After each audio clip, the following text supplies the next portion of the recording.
A racist cop humiliates and arrests black female FBI agent for robbery. What happens next is shocking. Welcome to today's gripping story, where prejudice collides with truth in a way no one expects.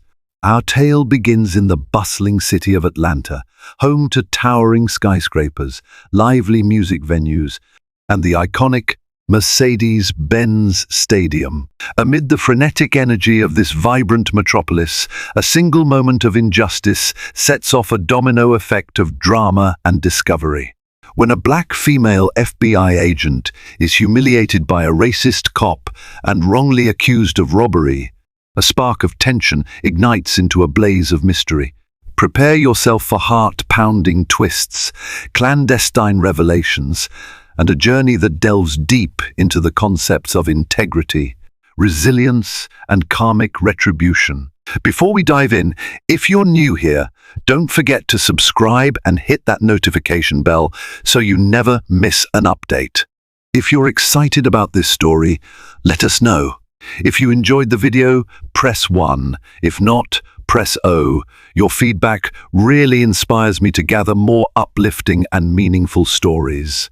Naomi Lawson had always believed that diligence, skill, and unwavering commitment to justice could carry her through any storm. Born and raised in a tight-knit neighborhood on the south side of Atlanta, she understood hardship from a young age.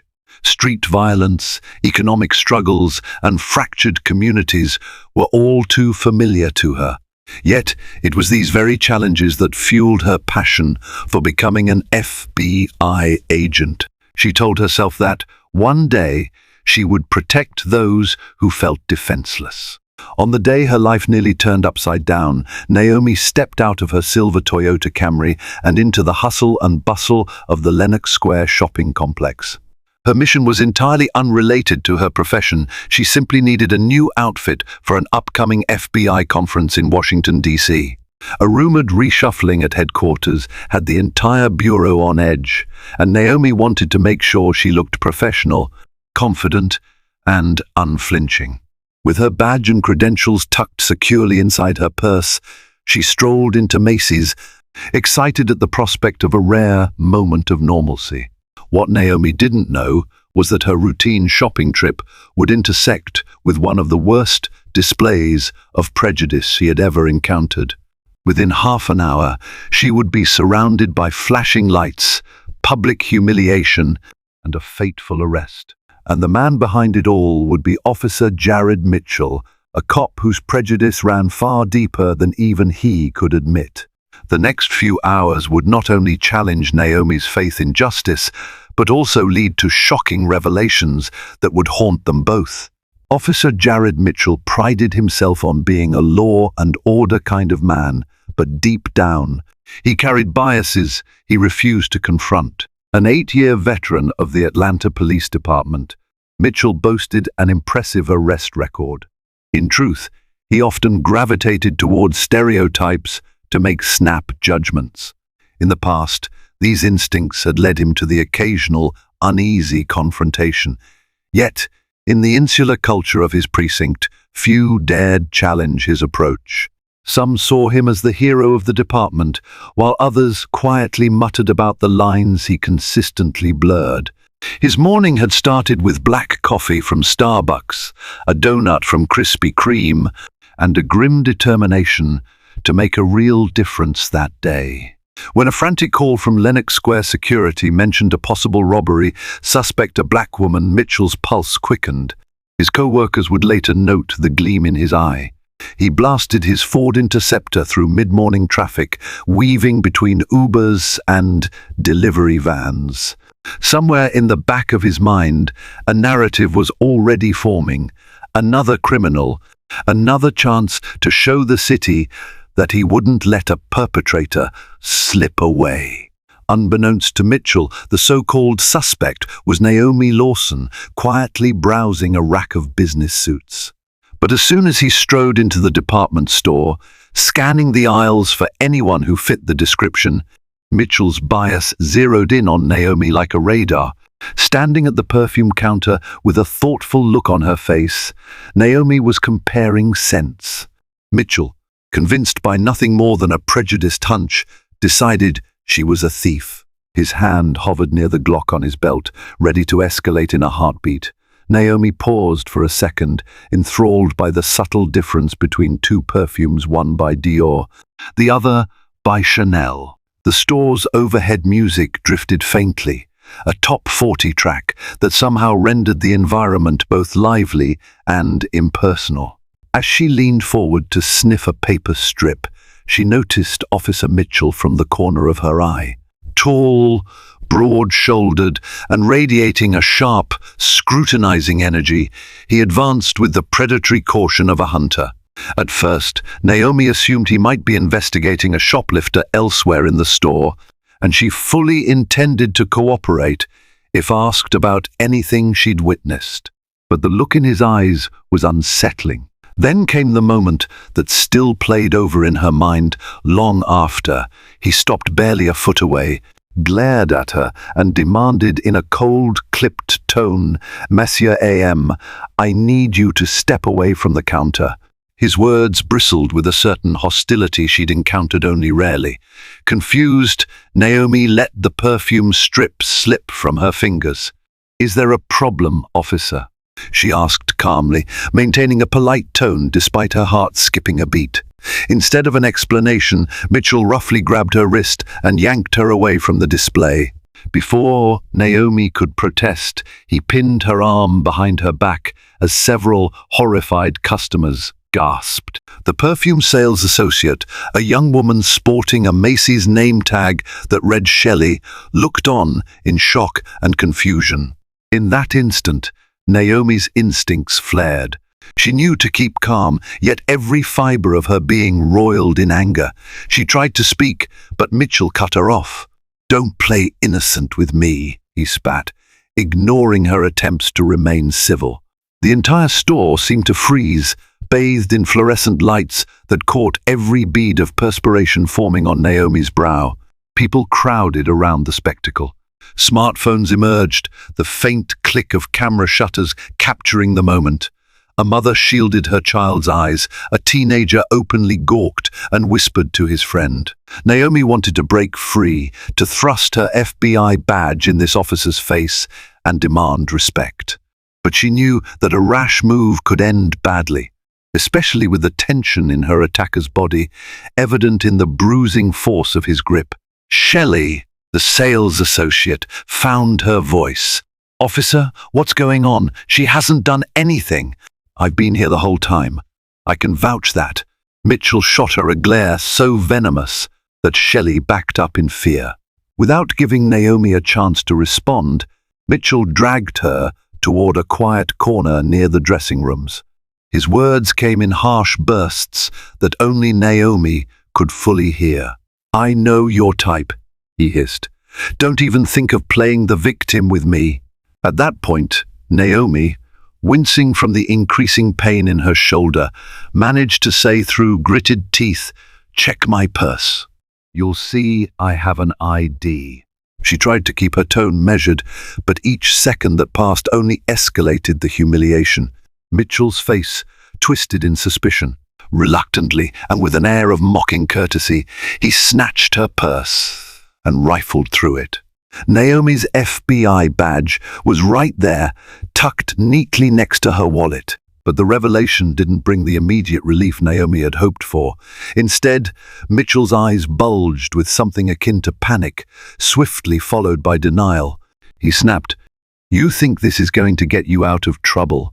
A fake FBI badge?" Then, unbelievably, he tossed it aside like worthless contraband. Shock rippled through Naomi's system. She had never felt such a stark combination of terror and outrage.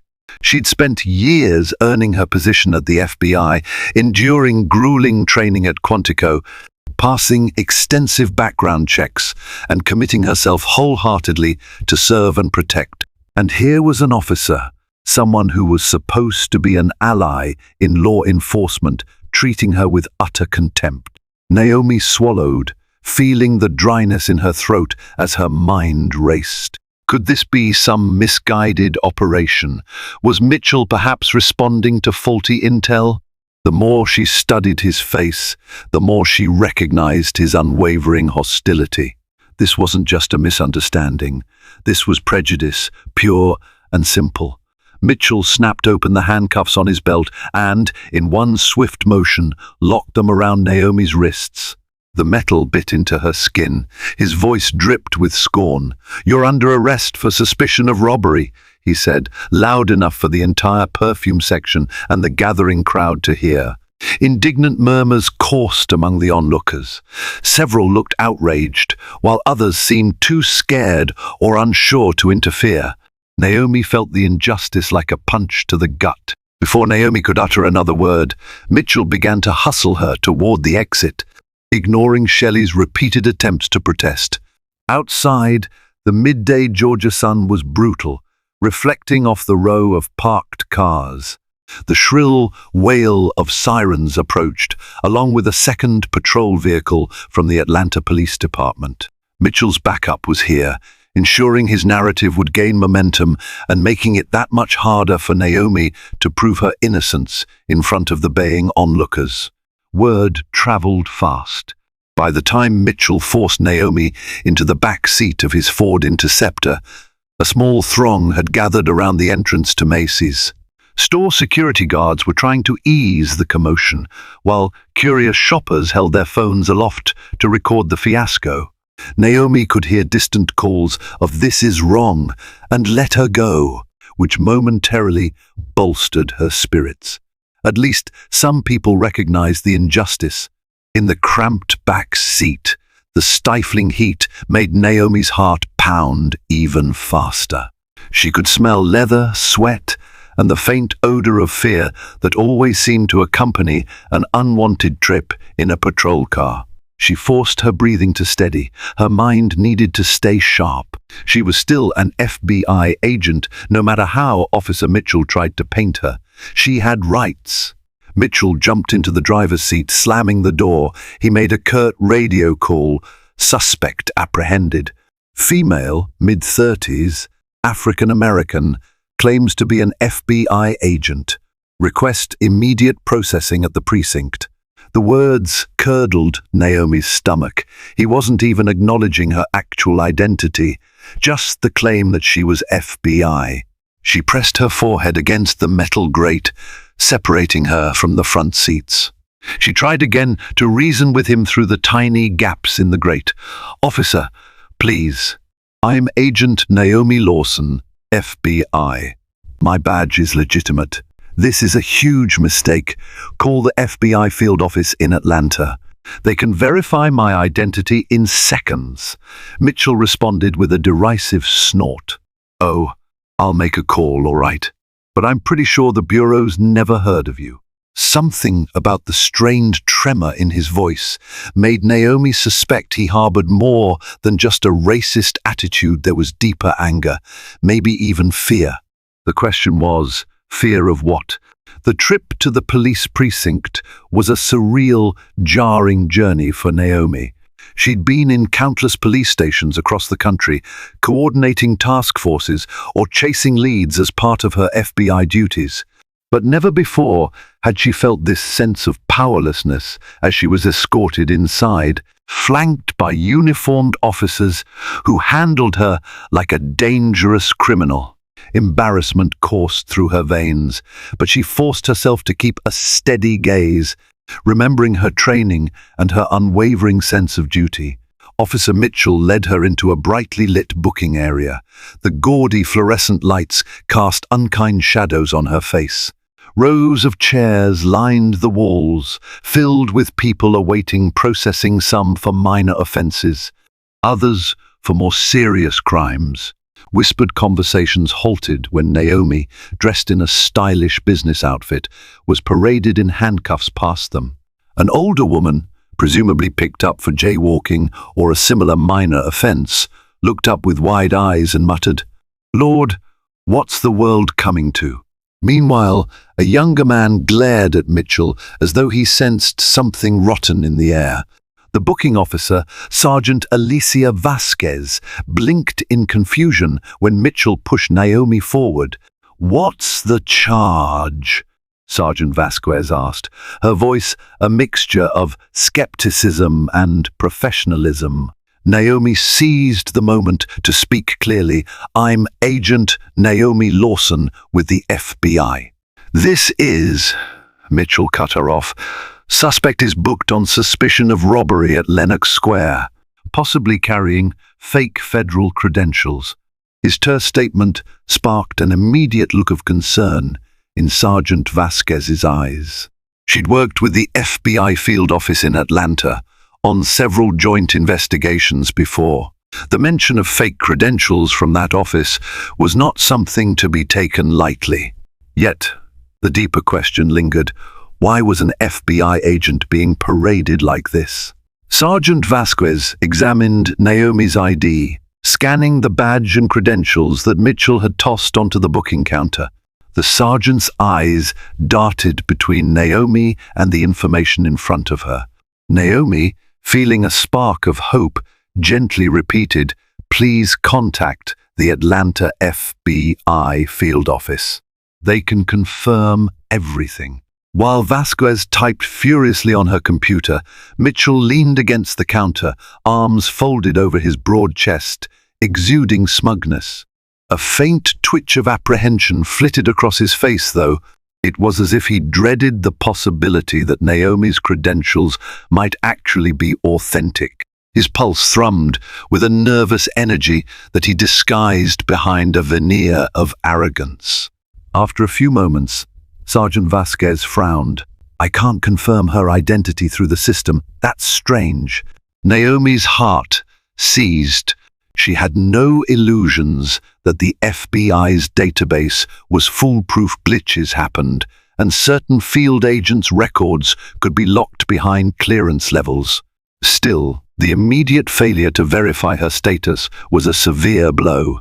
Mitchell shot Naomi a triumphant glare, as though vindicated by the system glitch. Desperate, Naomi tried another approach. "My supervisor is Special Agent Matthew Rosen at the FBI's Atlanta field office.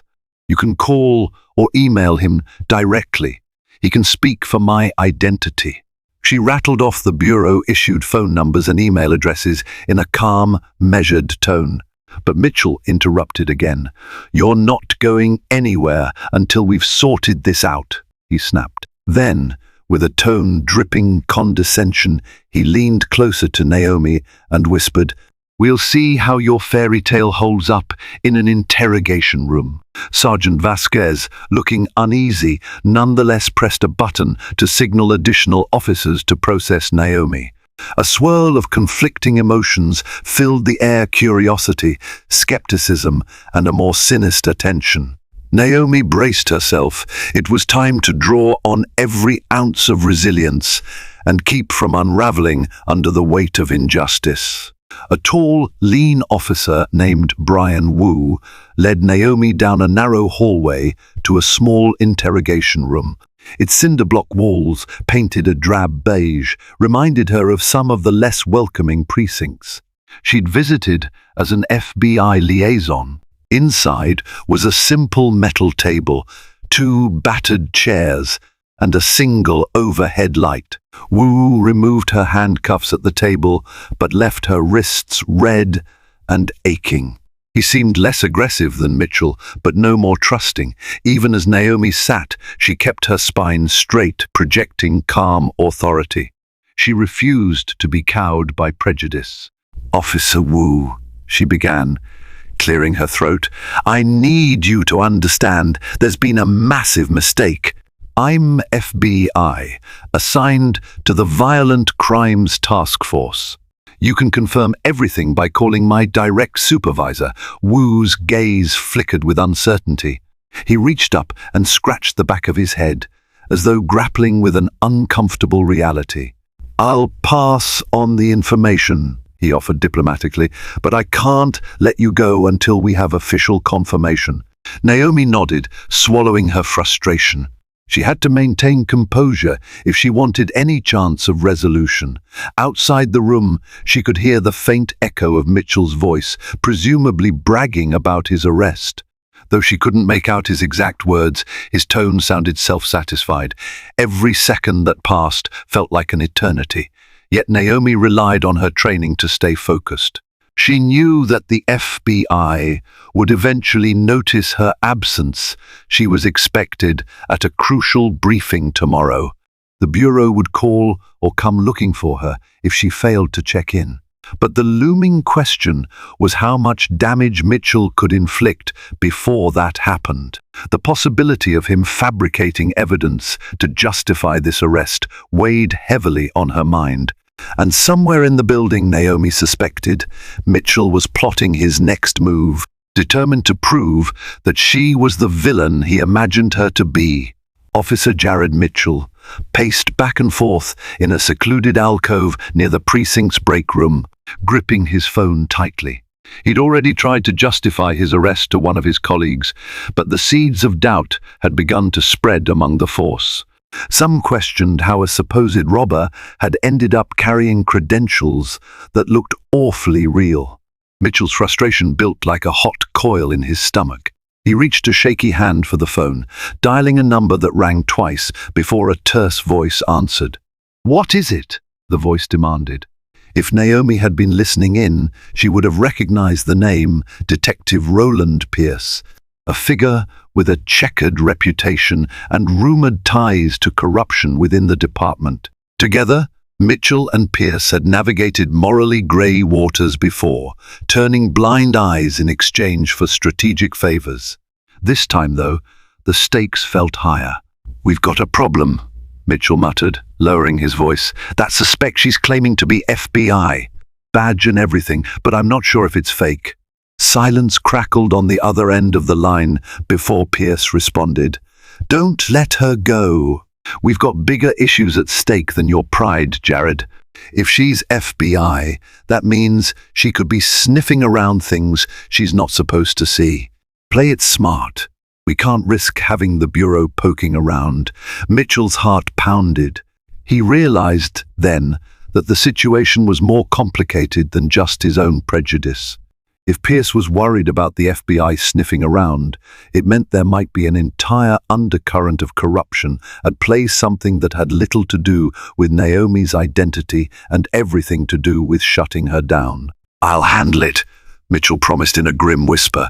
He hung up, adrenaline racing through his veins. This was no longer just about humiliating a black woman he'd profiled. It was about keeping something buried in the shadows. Back in the interrogation room, Naomi's anxiety grew with each tick of the clock. She'd been left waiting for nearly half an hour. Every so often, Officer Wu peeked in, but he offered no real updates. Frustration simmered under Naomi's professional demeanor, but she forced herself to remain patient. She knew that losing her temper would only give Mitchell more ammunition to twist the narrative against her. Finally, the metal door swung open with a slow creak. Instead of Wu, an older man with slicked-back silver hair stepped in. Dressed in a rumpled suit and sporting a weary expression, he introduced himself as Detective Roland Pierce. He settled into the chair across from Naomi with a deliberate sigh, folding his hands on the table. "Agent Lawson," he began, emphasizing the word agent as if testing its weight. "I have a few questions for you." Pierce's direct gaze unsettled Naomi.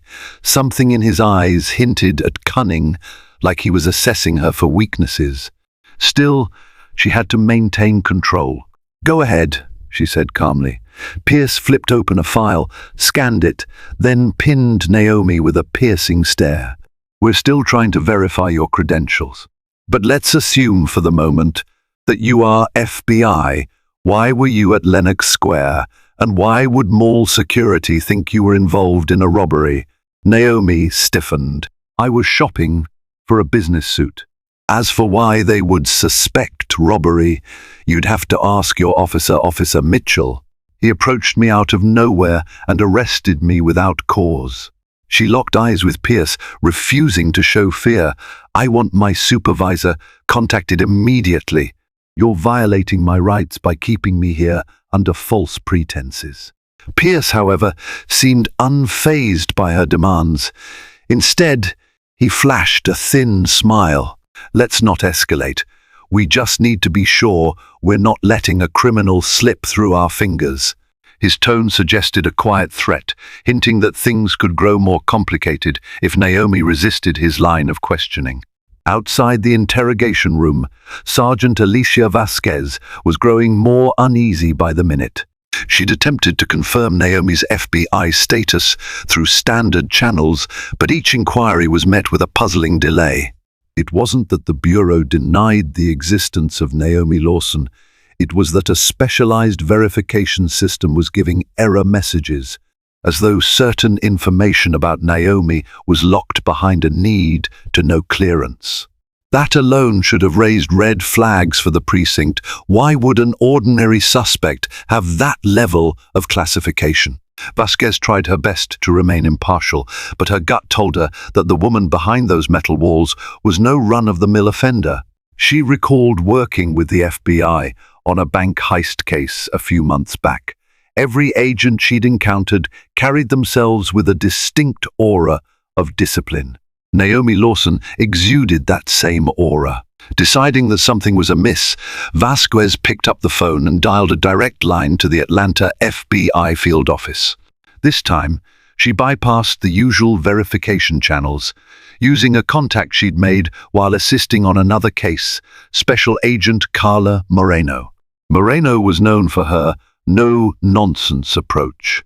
If Naomi Lawson truly was an FBI agent, Carla would confirm it immediately unless something else was at play. Vasquez's heart pounded when the line rang and Carla picked up. "Hey, it's Sergeant Vasquez from APD," she began. "Look, do you know an Agent Naomi Lawson? We have her in custody, but—" The phone crackled, and Moreno's sharp intake of breath was audible. "You have who in custody?" she repeated, a thread of alarm in her voice. "Naomi Lawson is definitely one of ours." "Wait, why on earth is she in your custody? You need to release her immediately." That's a huge mistake. Relief washed through Vasquez, but also apprehension. She realized something bigger was going on behind the scenes, something that might put the entire precinct in a compromising position if it didn't act swiftly. "I'll see what I can do," she promised, her voice tight. "But we have a detective leading this case who seems to have his own agenda." Inside the interrogation room, Detective Pierce continued his probing, firing questions at Naomi with an air of condescension. Naomi held her ground, explaining in measured tones how she was simply there to shop. She recounted in detail the moment Mitchell approached her, the humiliating way he'd manhandled her, and her repeated attempts to show him her legitimate FBI badge. Throughout her explanation, Pierce maintained an inscrutable gaze, tapping a pen lightly on the metal table. When Naomi finished, Pierce leaned back in his chair, crossing his arms. "That's quite a story," he drawled. "But it doesn't explain why mall security reported a robbery and pointed to you as the culprit. Are you suggesting that Officer Mitchell fabricated the entire thing out of thin air?" Naomi's jaw clenched. "I'm not aware of any real robbery that took place. I think your officer acted on prejudice. If there was an actual crime, the real suspect is still out there while you waste time on me." A flicker of anger ignited in Pierce's eyes, but before he could respond, the door burst open. Sergeant Vasquez stepped in, a mixture of urgency and strain etched into her features. "Detective Pierce, I need to speak with you," she said firmly, ignoring the glare he threw her way. Without waiting for a reply, she marched over and whispered something in his ear. Naomi couldn't make out the words, but she saw the color drain from Pierce's face. His eyes briefly darted to Naomi before he rose from the chair. "All right," he said under his breath. He gave Naomi one last, piercing look. "We'll continue this in a moment." Then he stalked out, followed by Vasquez. The heavy metal door slammed shut behind them, leaving Naomi alone. Though she didn't know it yet, the call that had just come in from the FBI was about to spark a chain reaction of revelations that would change the course of her life and send Pierce and Mitchell scrambling to cover their tracks. In the corridor outside the interrogation room, Detective Pierce hissed at Sergeant Vasquez. "What do you mean the FBI just confirmed she's legitimate? You're telling me she's actually an agent?" Vasquez squared her shoulders, her composure unwavering. "Yes, Special Agent Carla Moreno verified she's part of the Violent Crimes Task Force. They want her released immediately." They're furious about this.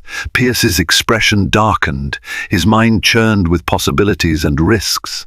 If Naomi Lawson was indeed FBI, and she suspected something foul in the precinct, it could blow open the carefully curated arrangement he and a select group of officers, including Jared Mitchell, had maintained for years. Corruption, bribes from local organized crime elements, hush money, it all rested on the blind spots of the system. "Where is Mitchell?" Pierce demanded, pivoting on his heel.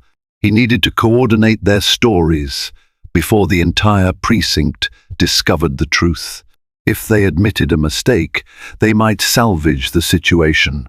But if Naomi was already suspicious, or if the FBI started digging too deeply, the skeletons in their closet would rattle free in no time. Sergeant Vasquez, suspecting more was amiss than just a wrongful arrest, carefully chose her words. "He's in the break room. I told him to wait.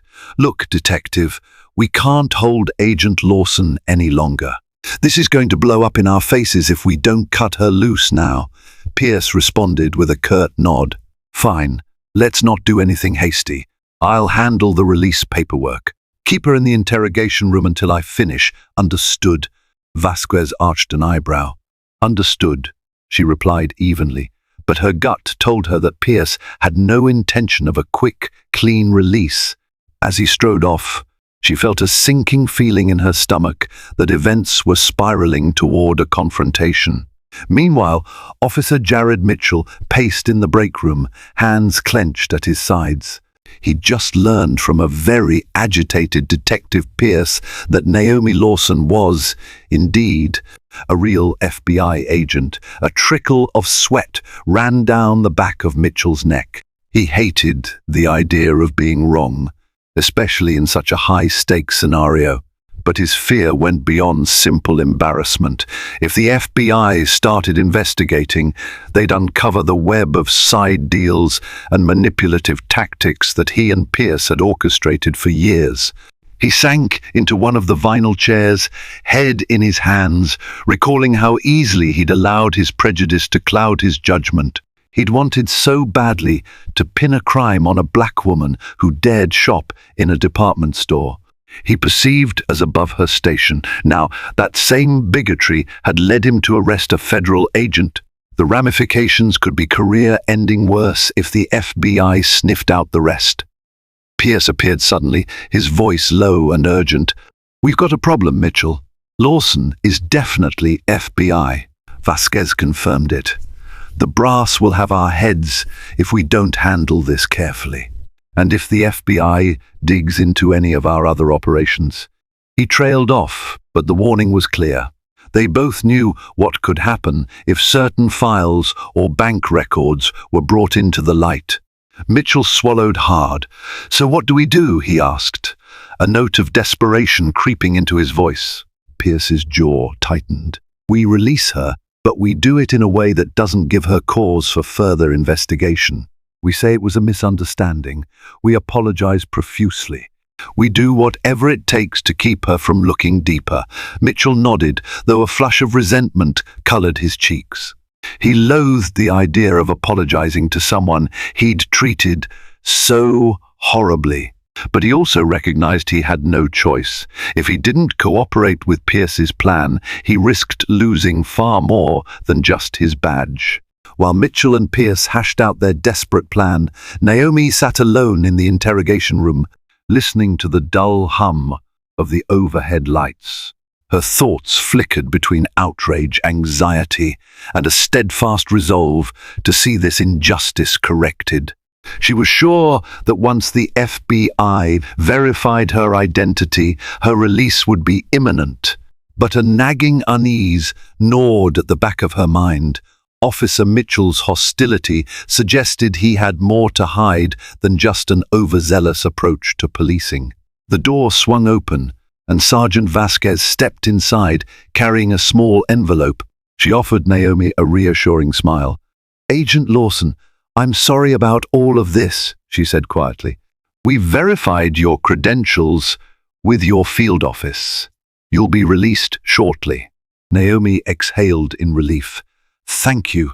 Has there been any explanation as to why Officer Mitchell acted so aggressively?" Vasquez frowned. "He claims he received a tip from mall security about a robbery suspect that matched your description. But the details aren't adding up. I suspect there's more going on than I've been told." She handed Naomi the envelope containing her personal items, phone, keys, and badge. Naomi clutched her FBI badge protectively, as though it were a shield against the swirling chaos of the day. Just as Vasquez prepared to escort Naomi out, the door banged open a second time. This time, Detective Pierce entered, plastering a forced smile across his face. "Agent Lawson," he began, his tone sugar-coated, "we deeply regret the inconvenience. It appears there was a misunderstanding at the mall, and Officer Mitchell, acting on that faulty information, made an unfortunate mistake." Naomi squared her shoulders. "A misunderstanding? That's an understatement, Detective. I was forcibly detained, handcuffed, and humiliated in public. I expect a full accounting of how this happened." Pierce inclined his head as if conceding. "Absolutely. We'll conduct an internal review. For now, we'd like to make amends by offering you our sincerest apologies on behalf of the department." But in Naomi's gut, something told her this so-called apology was merely damage control. She met Pierce's eyes and caught a flicker of trepidation. Whatever they were afraid of, she suspected it ran deep, and her ordeal was far from over. By early evening, Naomi walked out of the precinct's double doors, a free woman but with a roiling sense of unresolved anger. The scorching Atlanta sun had softened into a balmy twilight. As she stepped onto the sidewalk, she noticed a few people lingering around, drawn by the rumor that someone from the FBI had been wrongfully arrested. She recognized Shelley, the Macy's perfume sales associate, among them. Shelley hurried over, relief plain on her face. "Agent Lawson, are you okay? I couldn't believe what happened in the store. That cop Mitchell, he looked so sure you were a criminal. I tried to tell him he was wrong." Naomi mustered a small, appreciative smile. "Thank you, Shelley. I'm all right now, but I'm not letting this go." What he did was unacceptable. Before she could say more, a silver Honda Accord pulled up to the curb. Special Agent Carla Moreno hopped out, looking visibly relieved when she spotted Naomi. Carla brushed aside her dark curls and jogged over. "Naomi, I've been worried sick." We got a frantic call from Sergeant Vasquez. "Are you hurt?" Naomi shook her head, forcing a calm she didn't quite feel. "I'm fine physically," she said, "but they dragged me through booking like I was some violent criminal." "I appreciate you coming." Carla's gaze swept over Shelley, then back to Naomi. "Let's get you out of here and regroup at the field office. We need to file a formal complaint." Naomi nodded, turning back to Shelley. "Thank you for defending me. I'll contact you if I need a witness statement." Shelley nodded, a fierce solidarity in her eyes. As Naomi climbed into Carla's car, she glanced one more time at the police station facade. Somewhere inside, Mitchell and Pierce were likely finalizing their damage control strategies. But Naomi vowed to uncover the truth behind their corruption.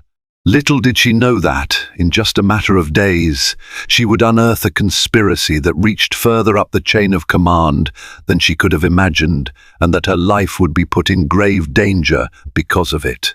Carla drove Naomi straight to the Atlanta FBI field office, a modern steel and glass structure near downtown. The hum of the city receded in Naomi's mind, replaced by the swirl of anger, humiliation, and a persistent desire for justice. As they entered the secure parking garage, Carla gave Naomi's hand a reassuring squeeze. "We're going to get to the bottom of this," she promised. Inside, they hurried past the security checkpoint to a quiet conference room on the second floor. Special Agent Matthew Rosen, Naomi's direct supervisor, was already waiting. He'd been on a call, presumably with higher-ups, judging by the tense expression on his face. As soon as he saw Naomi, relief broke through. "Thank goodness you're safe," he greeted her, motioning for her to sit. Naomi recounted every detail of her arrest, Officer Mitchell's sudden hostility, Detective Pierce's suspicious questioning, and their eventual scramble to release her once the FBI officially intervened. Rosen listened intently, occasionally scribbling notes. When she finished, he leaned back in his chair. "Naomi, this is serious. It's not just a violation of your civil rights, it's an affront to the Bureau itself. We need to pursue an internal affairs investigation at the Atlanta PD." Carla placed a manila folder on the table. "I did some digging," she said, opening it to reveal printouts of financial transactions. "Look at this.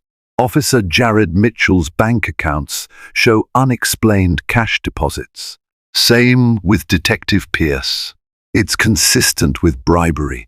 Naomi leaned forward, scanning the documents, her pulse quickening. "So they might be on someone's payroll," she murmured, anger simmering anew. "But who?" Rosen pursed his lips. "Atlanta has its share of organized crime.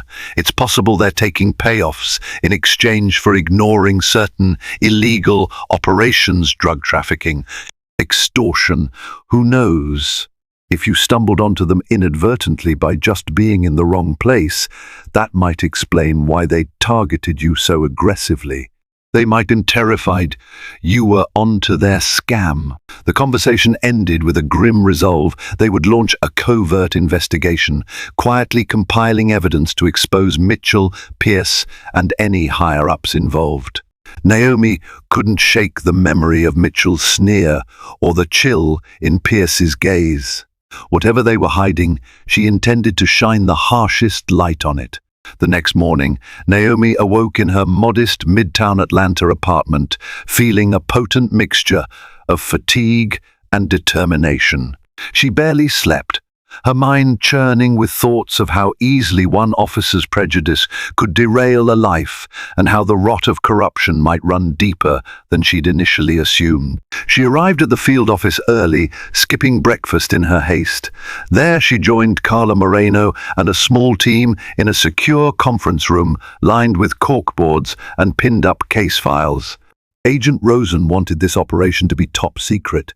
Any leaks could alert Mitchell and Pierce, giving them time to cover their tracks or vanish entirely. Carla was in full investigative mode. She laid out additional evidence, suspicious case closures at the precinct, each apparently signed off by Pierce, money laundering leads, half-examined and then abruptly dropped. Naomi's mind whirled at the magnitude. They must be protecting someone big, she mused. These cases aren't minor infractions. They involve known gang figures, potential connections to trafficking rings. If we blow this open, we might tear down half a corrupt network. After hours of analyzing, the team formed a plan. They would quietly interview sources within the Atlanta PD, people they believed were trustworthy. They'd also secure court orders for wiretaps on both Mitchell and Pierce's phones, hoping to collect incriminating evidence. Naomi, still reeling from her personal ordeal, was determined to spearhead the covert side of the operation.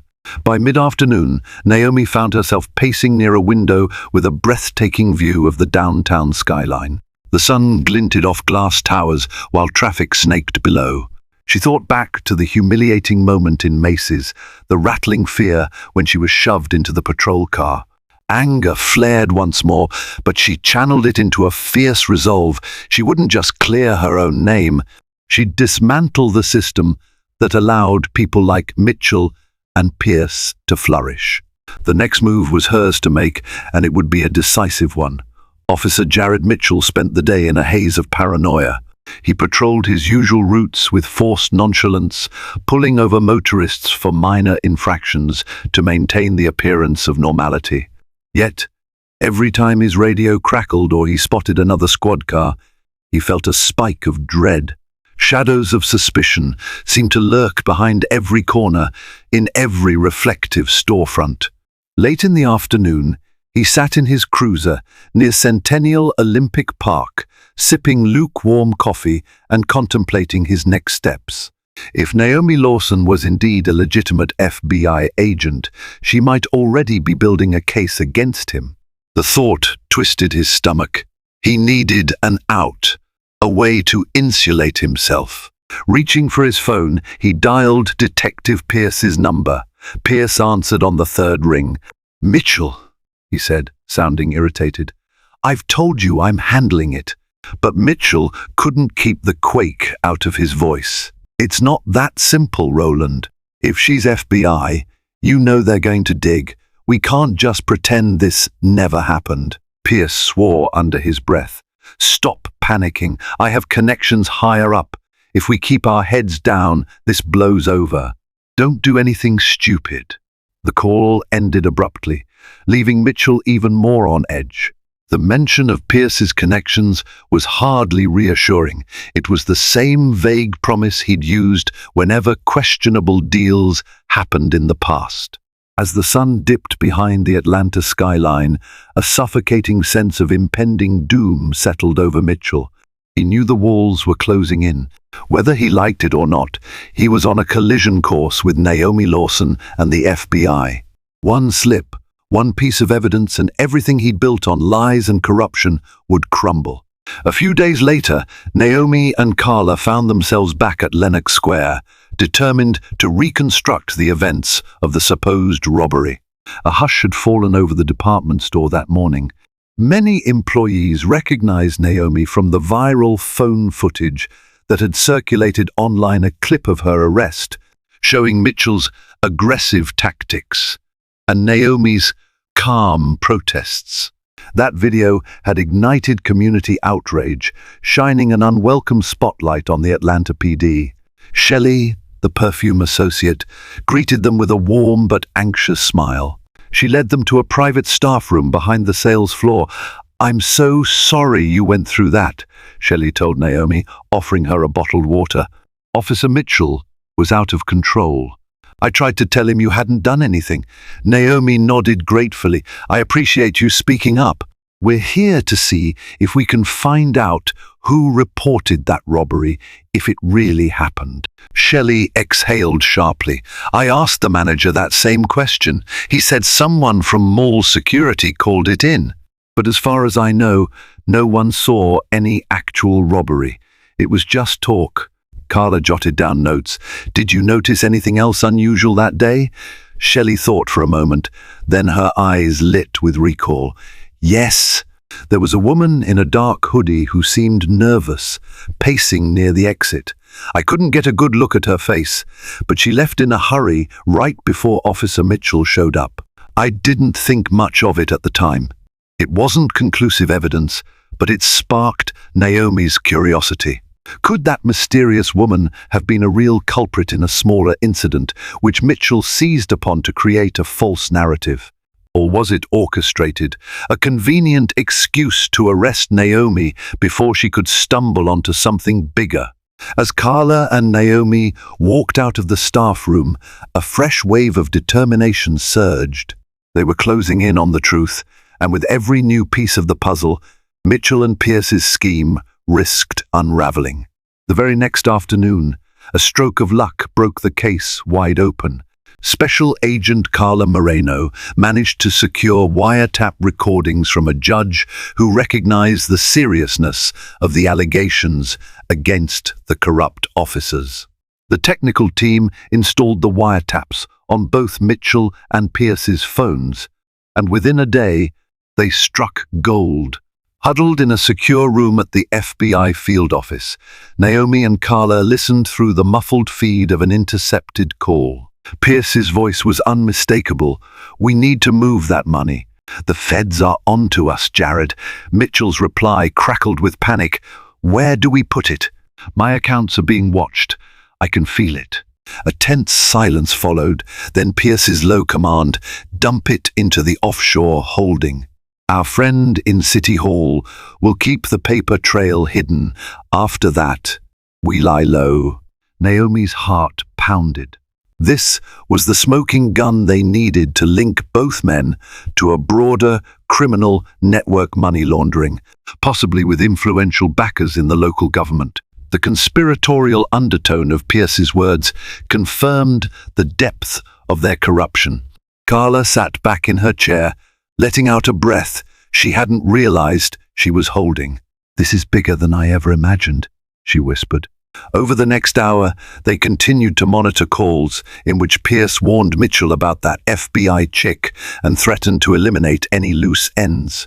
The ominous references made Naomi's skin crawl. It wasn't just about finances, they were discussing potential violence. If Naomi wasn't careful, she could become a target. Agent Rosen stepped in, his expression grave. "It's time to assemble a takedown team. We've got enough to arrest Pierce and Mitchell, but we have to do this carefully. We don't know how many allies they have within the precinct or City Hall. We strike fast, we strike efficiently." Naomi volunteered without hesitation. She wanted to be on the front lines when they took Mitchell and Pierce down. She could still taste the bitterness of her wrongful arrest, and the thought of putting them in handcuffs fueled her resolve. Little did she know the confrontation would spiral into a night of danger she'd never forget. Under cover of darkness, a joint task force prepared to strike. FBI agents suited up in tactical gear, bulletproof vests emblazoned with FBI in bright yellow lettering. They were accompanied by a select group of Atlanta PD officers whose loyalty was beyond reproach. Sergeant Alicia Vasquez had quietly rallied a handful of trustworthy cops eager to expunge the corruption from their ranks. Naomi stood beside Carla, adjusting the fit of her vest in the swirling night air. A sense of grim determination weighed on them all. They'd tracked Pierce's location through his cell phone pings to a secluded property just outside Atlanta, a rundown warehouse near the Chattahoochee River. Intelligence indicated Mitchell was there too, along with other conspirators likely using the location to stash illicit funds or contraband. Agent Rosen gave final instructions in hushed tones. "We move in silently. Secure the perimeter first. Minimize casualties. If they resist, we follow standard protocol." Naomi's pulse thrummed as she pictured Mitchell's face. How would he react when he saw her leading the raid, a living testament to the injustice he'd tried to bury? Moments later, unmarked SUVs rumbled across cracked asphalt and fanned out around the warehouse. Agents slipped out, guided by the faint glow of flashlights, each movement precise and controlled. Naomi gripped her service weapon, heart hammering. She led a smaller group to a side entrance, coordinating quietly over their earpieces. On the count of 3, they breached the door with a hydraulic ram, the metallic crash echoing through the warehouse. Inside, dim overhead lights cast long shadows over wooden crates and metal shelving. The musty air was thick with dust and the unmistakable tension of a cornered animal. Naomi motioned for her team to advance. Somewhere in the gloom, Pierce and Mitchell lurked unaware that their criminal empire was seconds from collapsing. The stage was set for an explosive confrontation that would determine whether justice could prevail against corruption. The interior of the warehouse was a labyrinth of stacked crates and hidden alcoves. Naomi advanced cautiously, her flashlight beam cutting through the darkness. Carla signaled to the right, where faint voices drifted. The team moved in tandem, footsteps muffled by the dusty concrete floor. Suddenly, a loud bang echoed from the far side of the building. The radio crackled with urgent chatter. Shots fired! Shots fired! Naomi's adrenaline surged. The team fanned out, bracing against the crates for cover. A flurry of gunfire erupted, muzzle flashes briefly illuminating the gloom. Naomi caught a glimpse of movement, a figure darting behind a forklift.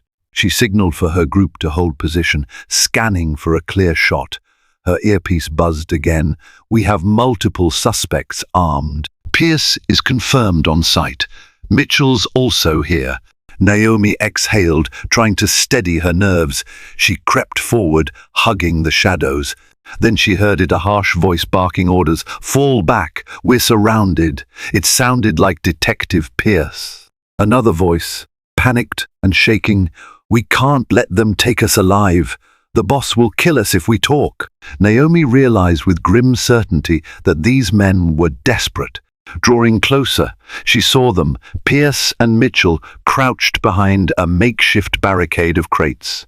Pierce clutched a handgun, while Mitchell held a shotgun, eyes wide with fear. Naomi's heart slammed in her chest. She'd confronted dangerous suspects before, but never someone she'd seen in uniform. Yet, there they were, cornered criminals in the act. Naomi aimed her weapon, voice firm. "Freeze! FBI!" She didn't expect them to surrender easily, but she had to try. In response, Pierce swiveled his gun toward her, a snarl twisting his features. But before he could fire, Carla's team unleashed a volley of warning shots into the crates, forcing them to drop lower. The standoff was on, and one wrong move could lead to a bloody finale. The tense standoff stretched on for what felt like an eternity. Naomi pressed herself behind a sturdy crate, the cold metal digging into her spine. She heard Pierce snarling at Mitchell, "Don't you dare run. We're in this together." Mitchell's breathing was ragged, fear etched across his face. The ally he'd relied on for protection had dragged him into an unwinnable war against federal agents. Naomi risked a quick peek over the crate, locking eyes with Mitchell.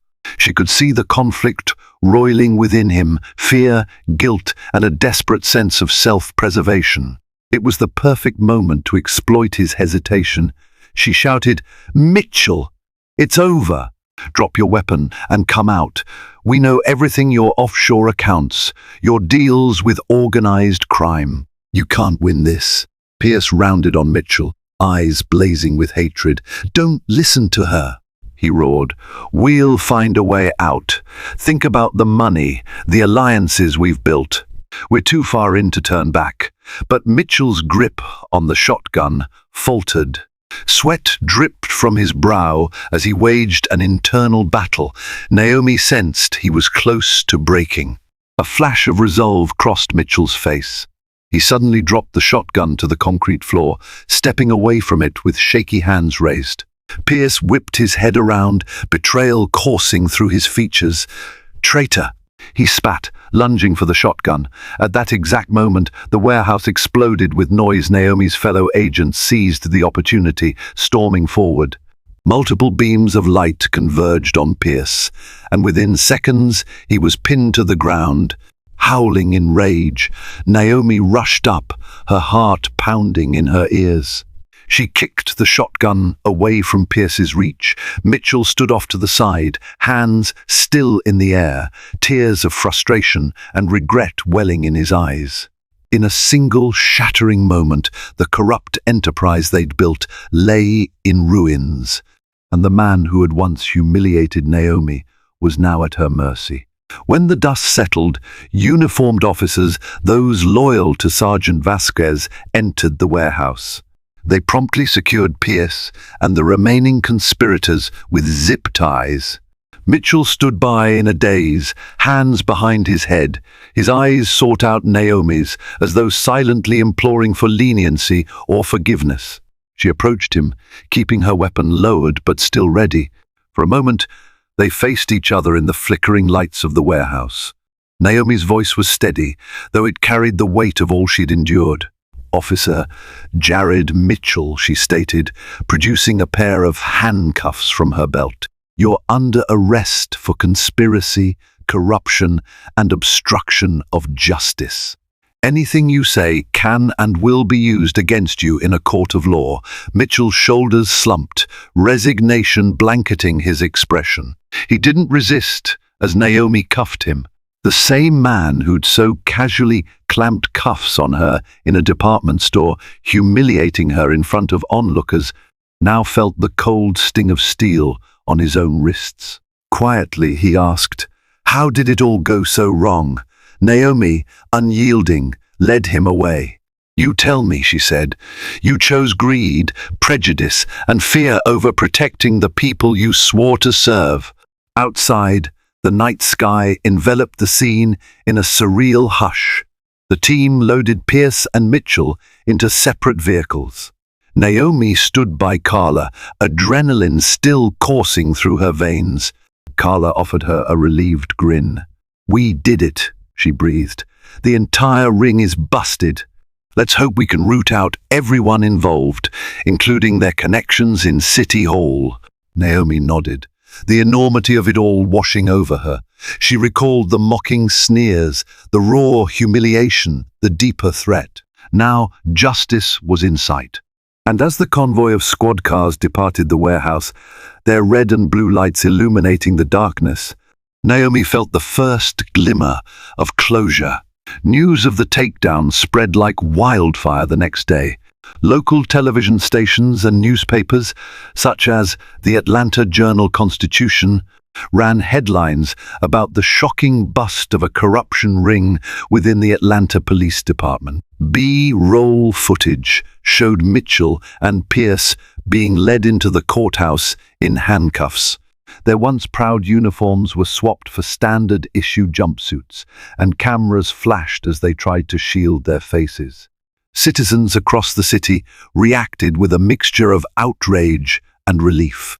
After years of hearing rumors of dirty cops, finally they saw proof that no one was above the law. Community leaders took to social media, applauding the FBI's efforts and calling for deeper reforms within the police force.